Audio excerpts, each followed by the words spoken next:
10 Forgotten Home Decor Trends of the 1970s. Ever wonder what it was like to live in a 70s home? Brace yourself for a wild ride as we uncover the boldest, most unforgettable, and sometimes regrettable design trends of the decade. From shag carpets that swallowed small objects to bathrooms that resembled custom vans, we'll explore the experimental spirit of the 70s, where individuality reigned supreme and homes became canvases for self-expression. Get ready to laugh, cringe, and maybe even get inspired as we revisit the iconic decor that defined a generation. Who remember?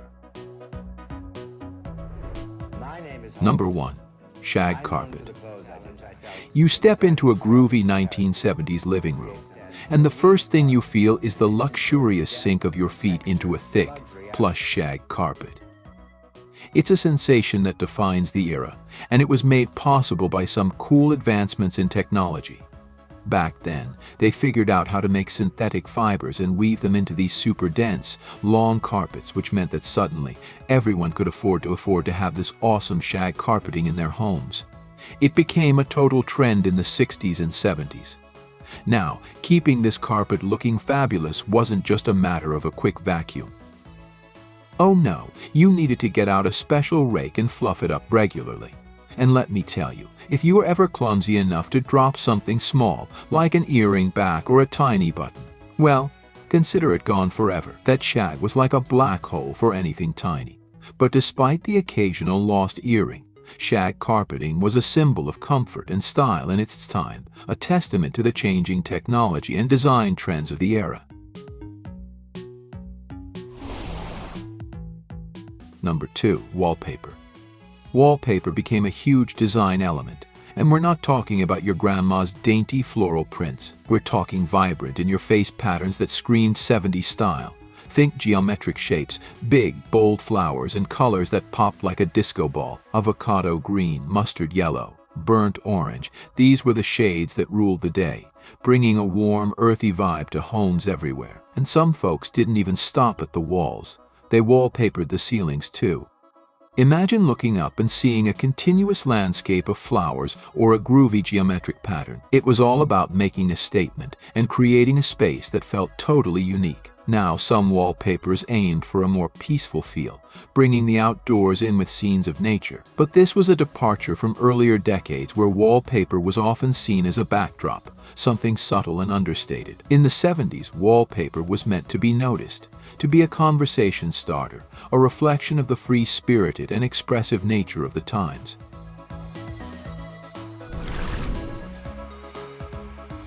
Number 3. Televisions. Before the 70s, living rooms were all about conversation. Furniture was arranged to encourage face-to-face interaction, and the TV, if there was one, was often a small, portable thing tucked away in a corner.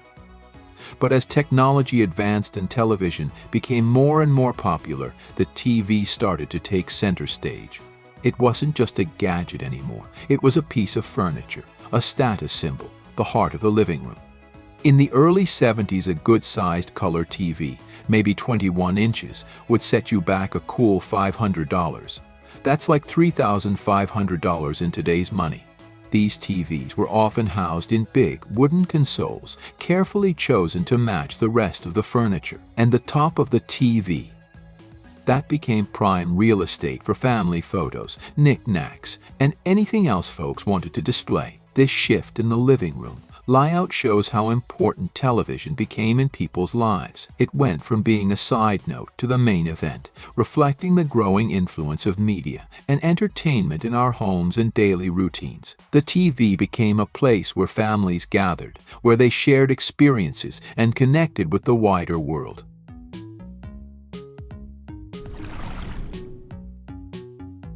Number 4. Console stereos. No 70s living room would be complete without a console stereo, the entertainment hub of the era. But forget about those sleek, stacked component systems that came later. We're talking about a massive furniture-style stereo that dominated the room. Imagine a long, low cabinet, usually made of wood, with doors that swung open, slid apart, or even lifted up like the hood of a car. revealing its inner workings. Inside, you'd find a turntable for your vinyl records, a stereo receiver, and the star of the show, the 8-track tape player. And of course, there was plenty of built-in storage for your record collection and those chunky 8-track tapes. 2 large speakers, often covered in decorative fabric, flanked the cabinet, ready to blast out your favorite tunes. Now, despite its impressive size, this stereo system was surprisingly simple to operate. You had a dial for tuning the radio, maybe a bass and treble knob, and a single volume control for both speakers. No fancy graphic equalizers or individual speaker adjustments here. This console stereo was a symbol of the times, a blend of technology and furniture, designed to be both functional and a statement piece in the home. It was a far cry from the portable music players we have today, but it held a certain charm and represented a time when music was a shared, communal experience, enjoyed in the comfort of your living room with family and friends. Comment 1 if you enjoyed the content above. And don't forget to hit the like button, subscribe, and turn on notifications to follow our videos. Number 5. Organs. Now, if your family was more into making music than listening to it, you might have found a home organ gracing the living room wall. Believe it or not, organs were a pretty big deal in the 70s. I remember seeing Lowry organ stores in malls, with a guy in a suit playing away, trying to lure shoppers in with the sweet sounds of the organ. It was quite a spectacle. I'm not sure if folks bought them as a smaller, perhaps more affordable alternative to a piano, or if they were mainly for those die-hard Lawrence Welk fans, but I can see the appeal. Those organs were pretty cool looking, with all those buttons and lights, like a spaceship control panel for music. The organ offered a unique sound, somewhere between a piano and a full orchestra, and it allowed for a lot of creativity and expression. Perhaps it was the allure of creating your own mini orchestra at home, or maybe it was just the sheer novelty of the instrument, but whatever the reason, organs found their place in many 70s homes, adding another layer to the decade's diverse musical landscape. They might not be as common today, but those home organs definitely hold a special place in the memories of those who grew up in the 70s.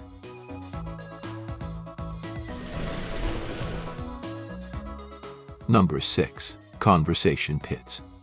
If you wanted a truly groovy and unique living room in the 70s, a conversation pit was the ultimate statement piece. Now, these weren't just your average sunken living rooms like you might have seen in later decades. We're talking multiple steps down, a significant dip in the floor that became the focal point of the room. The perimeter of the pit was lined with comfy seating, creating a cozy and intimate space for gatherings and, well, conversations. Often you'd find a low table or even a fireplace in the center, adding to the ambience and making it the perfect spot to hang out with friends and family.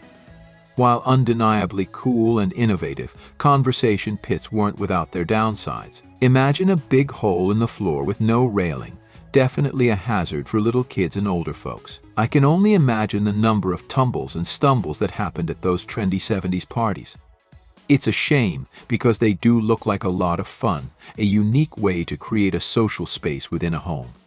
But perhaps the lack of safety features and the potential for accidents contributed to their eventual decline in popularity. Still, conversation pits remain a fascinating example of 70s design, a testament to the era's willingness to experiment with unconventional layouts and create spaces that encouraged interaction and connection.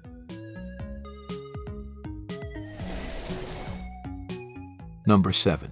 Modular furniture. If a full-blown conversation pit wasn't your thing, but you still wanted that groovy, social vibe in your living room, modular furniture was the answer. These sectional pieces were like giant building blocks, allowing you to create different configurations to suit your needs. Want a cozy spot for a group chat?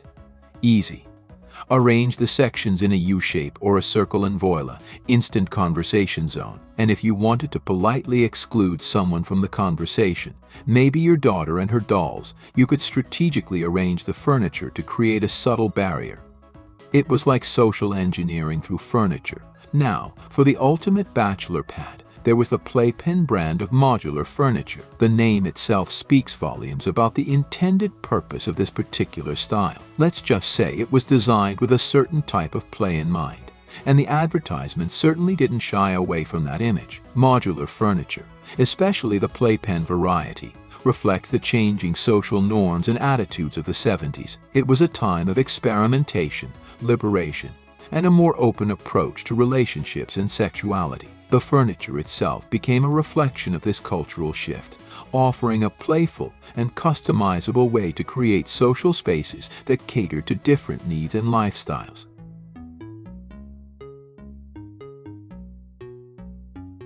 With us the part of this article that you found the most impressive or interesting. Thank you.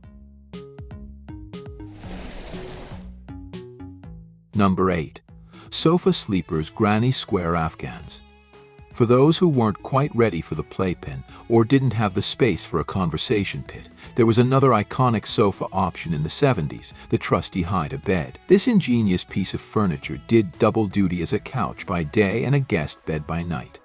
It was the perfect solution for those frequent visits from relatives who, for some reason, never considered booking a hotel room. If you traveled to see family in the 60s or 70s, chances are you've spent a night or two on a hide-a-bed. And what kept you warm on those chilly nights?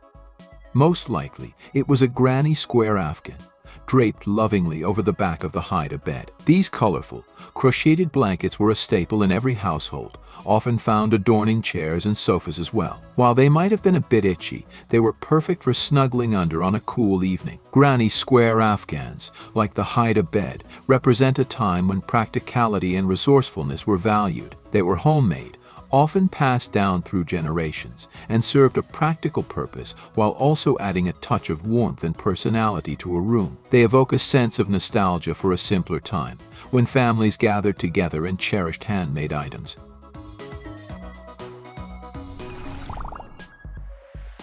Number 9. Bathrooms. If there was one room in the house that truly embraced the bold and sometimes questionable design trends of the 70s, it was the bathroom. In a quest for comfort and a cohesive aesthetic, homeowners took the shag carpeting craze to a whole new level. The bathroom floor. Yes, you read that right. Carpeted bathrooms were a thing. The idea was to extend the warm, cozy vibe of the living room into the bathroom, keeping those tootsies toasty on chilly mornings. But why stop at the floor? Soon the carpeting frenzy spread to other bathroom surfaces. It started innocently enough with fuzzy toilet lid covers, often paired with matching floor mats. But then, the tank lids got covered too, and before you knew it, the entire toilet tank was swathed in plush fabric. Some bathrooms even started to resemble the inside of those tricked-out custom vans that were popular at the time. Looking back, it's easy to question the practicality of carpeted bathrooms. Hygiene concerns aside, imagine the moisture and potential for mildew. But in the 70s, it was all about creating a unified design aesthetic and embracing a sense of comfort and luxury, even in the most unexpected places. Number 10. Colored toilet paper. If you lived through that era, you might remember the days when bathroom tissue wasn't just white. It came in a rainbow of colors, allowing homeowners to perfectly match their toilet paper to their bathroom decor. Imagine avocado green, sunshine yellow, or even a bold shade of burnt orange toilet paper gracing your bathroom dispenser. It was a commitment to design coordination that extended to every last detail. However, it wasn't long before the novelty of colored toilet paper wore off, and for good reason. It turned out that the dyes used to create those vibrant hues contained potentially harmful chemicals. These chemicals could not only irritate sensitive skin, but also posed a threat to the environment and septic systems. As awareness of these issues grew, the demand for colored toilet paper dwindled. People realized that practicality and safety outweighed the fleeting satisfaction of a color-coordinated bathroom. And so, the reign of colored toilet paper came to an end, replaced by the plain, white variety we're all familiar with today.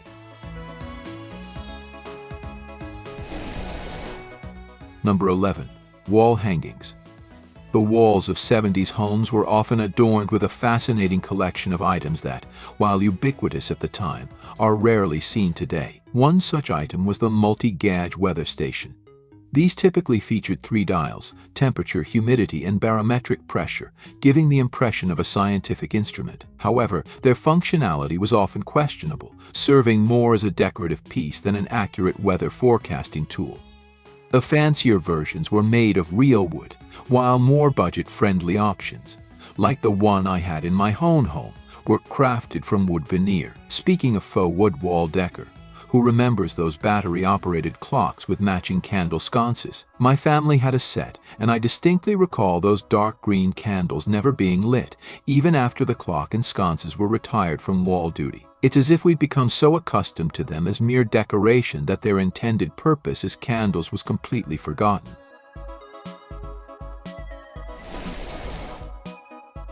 Number 12. Blacklight posters. Farrah, Fawcett. Teenage bedrooms in the 70s were often transformed into psychedelic wonderlands, thanks to the rise of blacklight posters. These vibrant, fluorescent artworks typically featured rock bands, musicians, or abstract designs that seemed to come alive under the glow of a blacklight. Blacklight posters were relatively affordable and readily available, with Spencer's Gifts being a prime destination for browsing their illuminated glory in the back aisle.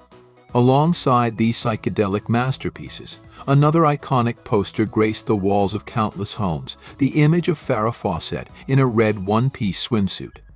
This poster, captured in 1976, became a symbol of 70s pop culture, embodying the era's sense of freedom, beauty, and sex appeal.